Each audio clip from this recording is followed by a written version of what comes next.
दोस्तों एक बार की बात है। एक गांव में एक बहुत बड़ा सेठ जी रहते थे जिनके पास धन दौलत की कोई कमी नहीं थी। लेकिन समस्या ये थी कि उनको रात में नींद नहीं आती थी। दिन भर काम में व्यस्त रहते थे, लेकिन रात होते ही उन्हें बेचैनी सा होने लगती थी, जिसके वजह से वो सो नहीं पाते थे। एक रात को सेठ जी बहुत ही परेशान हो गए। उन्होंने अपने कार लेकर पास ही एक मंदिर में चले गए। कुछ देर भगवान के पास बैठने के बाद उन्हें थोड़ा सुकून मिला। अब वो जैसे ही वहां से जाने लगे, तभी एक गरीब व्यक्ति भगवान के पास आकर प्रार्थना करने लगा। भगवान से प्रार्थना करते करते उसकी आंखों से आंसू निकलने लगे। सेठ जी ये सब देख रहे थे। उन्होंने उस व्यक्ति से पूछा, क्यों भाई इतने रात को मंदिर में आकर क्यों रो रहे हो? ऐसे भी क्या हो गया तुम्हारे साथ? वो व्यक्ति कहने लगा कि मेरी बेटी की तबीयत बहुत ही खराब है। इस वक्त वो हॉस्पिटल में है और उसके इलाज के लिए मेरे पास एक भी रुपया नहीं है। अगर कल सुबह तक उसकी इलाज नहीं हुआ तो फिर वो बचेगी नहीं। अब भगवान के सिवा मेरा कौन सहारा है? उसकी बात सुनकर सेठ जी का मन थोड़ा दुखी हो गया। वो सोचने लगे कि एक मैं हूँ जो दिन भर पैसे कमा कर भी सुकून की नींद नहीं ले पाता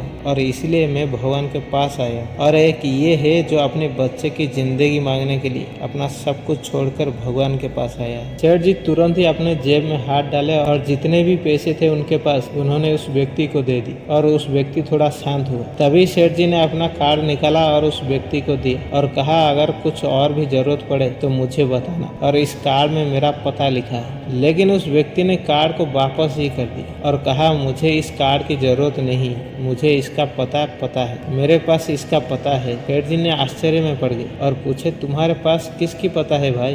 गरीब व्यक्ति ने कहा, उसकी जिसने इतने रात को आपको यहाँ पर मेरी मदद करने के लिए भेजा। सेठ जी मन ही मन मुस्कुराने लगे और उस गरीब व्यक्ति की मदद करके सेठ जी का मन बहुत ही हल्का हो गया और उनकी बेचैनी भी कम हो गई। इसके बाद सेठ जी ने वहां से चले गए और फिर चैन की नींद जाके सो गए। दोस्तों ये कहानी हमें सिखाती है कि दुखी और परेशानी में घिरे हुए व्यक्ति की मदद भगवान किसी न किसी रूप में जरूर करते हैं, लेकिन इसके लिए हमें भगवान के ऊपर विश्वास होना भी जरूरी है। बिना विश्वास के पूजा पाठ भक्ति ये सब चीज किसी काम की नहीं है। भगवान पर आस्था होना और उन पर विश्वास होना भी बहुत ही जरूरी है। एक तरफ तो हम लोग ये कहते हैं कि भगवान होते ही नहीं, और जब हमारे ऊपर कोई मुसीबत आती है तब हम सीधे भगवान के पास दौड़ लगाते हैं। ऐसे लोगों को भगवान के ऊपर भरोसा ही नहीं होता, विश्वास नहीं होता, और भगवान ऐसे लोगों की मदद कभी नहीं करते। इसलिए अगर आपको भगवान के ऊपर विश्वास है तो सब कुछ है, और अगर विश्वास नहीं है तो फिर कुछ भी नहीं है। दोस्तों क्या आपके साथ कभी ऐसा हुआ है? कमेंट में जरूर बताना। मिलते हैं अगली वीडियो में, तब तक के लिए जय हिंद, जय भारत।